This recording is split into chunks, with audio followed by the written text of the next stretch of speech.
Here we're going to do Kelly Clarkson's new single, My Life Would Suck Without You. It's really just going to have two sections that we're going to put together. One picking, one strumming. We're going to start out by putting the capo on the 2nd fret, and we're in standard tuning. So we got the capo on the 2nd fret, and all of the fret numbers that I'll refer to throughout this video are the actual fret numbers. So pretend that the capo isn't there. So if I say the 5th fret, I mean the actual 5th fret. And also remember, I'm going to go through things pretty quickly, so you can, the beauty of a video, you can pause it, rewind it, fast forward it as many times as you want. Okay? So for starters, we're going to basically outline the chords that we're going to play in the chorus during the verse, and we're just going to pick them. So what I mean by that is, during the chorus, this is what we're going to play. We're going to start out with a G chord. Now, I can get technical and say that every one of these chords that we're going to play is going to have no third in it, so it has to be a certain kind of G chord. And that is true, but if you're a little less advanced, if you're a beginner, or if you just don't care, you can really play any kind of G chord you want. So I'll just give you an example of a G chord. You play whatever G shape you want, okay? So the one that I'll show you is just going to be your middle finger on the 5th fret on the low E string, then your ring finger on the 5th fret on the B string. Okay, so, and then the G string and the D string will be open, and what will happen with the A string is your middle finger, some of you just by matter of having smaller hands or whatever it is, the A string is going to get muted by your index, or excuse me, by your middle finger.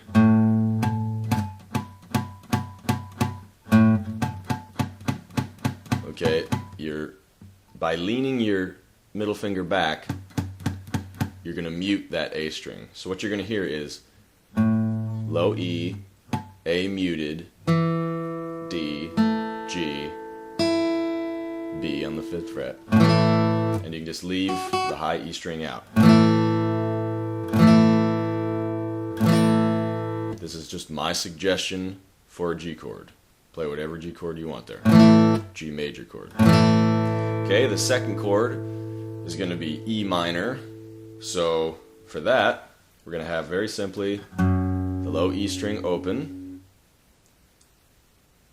middle finger, 4th fret on the A string, ring finger, 4th fret on the D string, then G, B, and the E if you want are open. So, okay, you can really finger that with any 2 fingers you want. It's just my suggestion. Okay, 3rd chord is going to look like a standard C chord, which means you're going to skip the low E string, then you're going to play ring finger, 5th fret on the A string, middle finger, 4th fret on the D string, G string open, 3rd fret with your index finger on the B string, and you can play the high E string open if you want. So,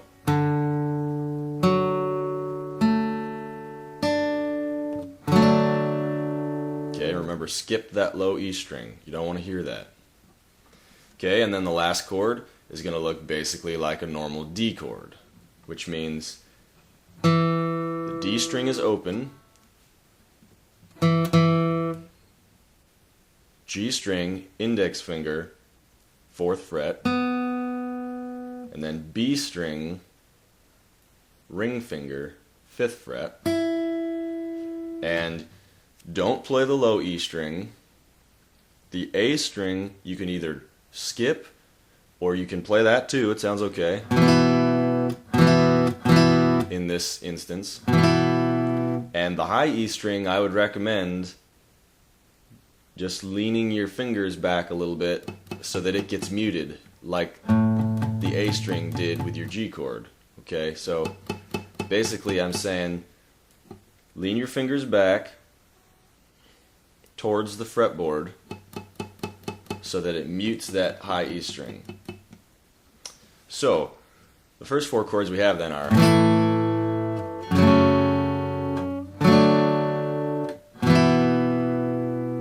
okay, then we're going to go back to G and E again. G, E minor. Then this time around we're going to play a B minor. Now the thing about these bar chords like this, or they look intimidating because you've got your index finger theoretically having to stretch across all or most of the strings and play a string on the bottom and on the top. You don't necessarily have to do that. Alright? You don't necessarily have to do that. You can skip this high note on the top. So what I mean is you can do this. Skip the low E string, then your index finger on the 4th fret on the A string, your ring finger 6th fret on the D string, your pinky 6th fret on the G string, and then your middle finger 5th fret on the B string. Okay, and you can use your index finger to not have to bar and down and play that high E string. You can just use it to just sit against it and mute it. You know, if you have trouble getting that note out anyway, trying to do this, then just don't worry about it. Either stop on the B string or just let your index finger lightly rest against the high E string so that you don't hear it anyway. Okay, and then you finish the second round off again with the D chord. Okay, so far we have,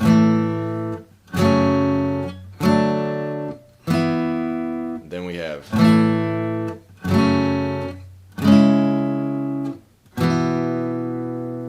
okay, now we go back to the G and the E minor. Now we're going to play an A minor shape, okay, which means we're going to play the A string open, then middle finger 4th fret on the D string,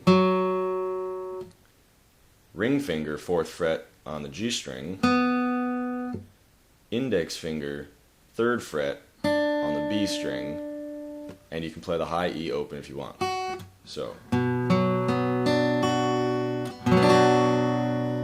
okay, and then we finish that off with a C shape, and then back to G, E minor, C, D, just like the first time.